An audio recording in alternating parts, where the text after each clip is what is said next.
To help you master natural British English, we're shadowing the opening dialogue in Wuthering Heights. My shadowing lessons give you so much more than most. Why? Well, this is what you get. On line 1, you get the original text. On line 2, this is my rhythm recipe. I show you how a native speaker actually says it, marking where the stress, weak forms and linkings are. On line 3, if any words or phrases need explaining, I'll put it here. So we'll start with reading the whole text. Just listen, follow the story and listen to the rhythm. Then we'll shadow it together. Let's start. 1801. I have just returned from a visit to my landlord, the solitary neighbour that I shall be troubled with. This is certainly a beautiful country. In all England, I do not believe that I could have fixed on a situation so completely removed from the stir of society. A perfect misanthropist's heaven, and Mr Heathcliff and I are such a suitable pair to divide the desolation between us. A capital fellow. He little imagined how my heart warmed towards him when I beheld his black eyes withdraw so suspiciously under their brows as I rode up, and when his fingers sheltered themselves with a jealous resolution still further in his waistcoat as I announced my name. "Mr Heathcliff," I said. A nod was the answer. "Mr Lockwood, your new tenant, sir. I do myself the honour of calling as soon as possible after my arrival, to express the hope that I have not inconvenienced you by my persistence in requesting the tenancy of Thrushcross Grange. I heard yesterday you had had some thoughts." "Thrushcross Grange is my own, sir," he interrupted, wincing. "I should not allow anyone to inconvenience me if I could prevent it. Walk in." The "walk in" was uttered with closed teeth, and expressed the sentiment, "Go to the devil." Even the gate over which he leant showed no welcoming movement to the words, and I think that circumstance determined me to accept the invitation. I felt interested in a man who seemed even more deliberately reserved than myself. When he saw my horse's chest pressing firmly against the gate, he did put out his hand to unchain it, and then sullenly led me up the path, calling as we entered the courtyard, "Joseph, take Mr Lockwood's horse and bring up some wine." "Here we have the entire household staff, I suppose," was the thought suggested by this combined order. No wonder the grass grows up between the flagstones, and cattle are the only hedge trimmers. Joseph was an elderly, nay, an old man, very old, perhaps, though hale and sinewy.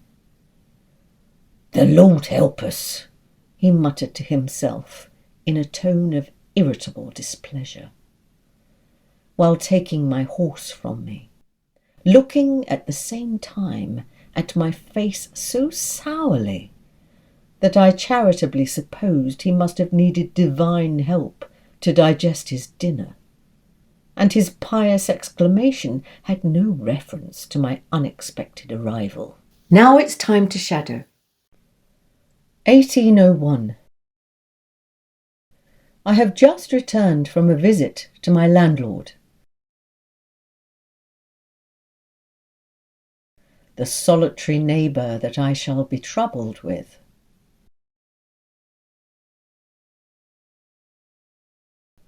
This is certainly a beautiful country.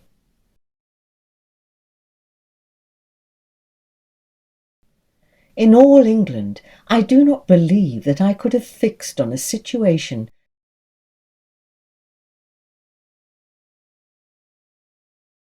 so completely removed from the stir of society.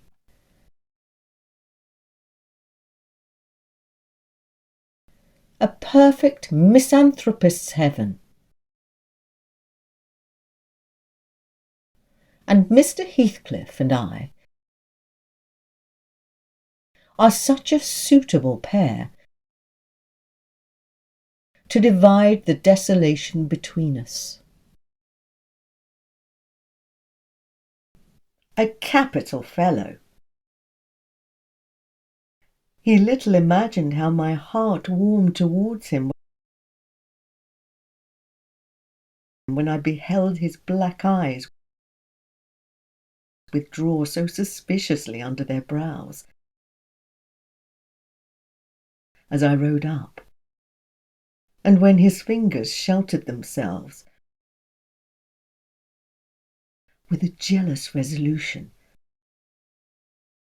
still further in his waistcoat as I announced my name.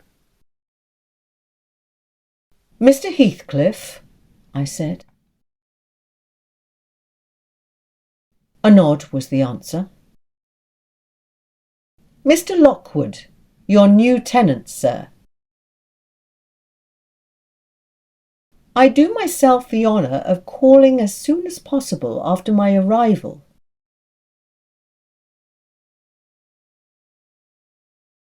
To express the hope that I have not inconvenienced you by my persistence in requesting the tenancy of Thrushcross Grange. I heard yesterday you had had some thoughts. Thrushcross Grange is my own, sir," he interrupted, wincing. "I should not allow anyone to inconvenience me if I could prevent it. Walk in." The "walk in" was uttered with closed teeth, and expressed the sentiment, "Go to the devil." Even the gate over which he leant showed no welcoming movement to the words, and I think that circumstance determined me to accept the invitation. I felt interested in a man who seemed even more deliberately reserved than myself. When he saw my horse's chest pressing firmly against the gate, he did put out his hand to unchain it, and then sullenly led me up the path, calling as we entered the courtyard,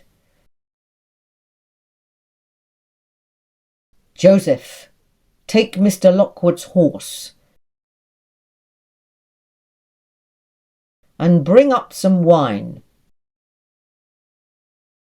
Here we have the entire household staff, I suppose.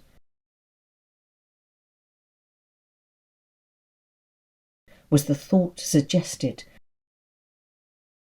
by this combined order? No wonder the grass grows up between the flagstones, and cattle are the only hedge trimmers. Joseph was an elderly nay, an old man. Very old, perhaps, though hale and sinewy. "The Lord help us,"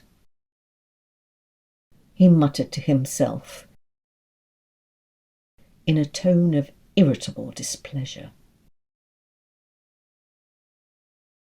while taking my horse from me, looking at the same time at my face so sourly that I charitably supposed he must have needed divine help to digest his dinner, and his pious exclamation had no reference to my unexpected arrival.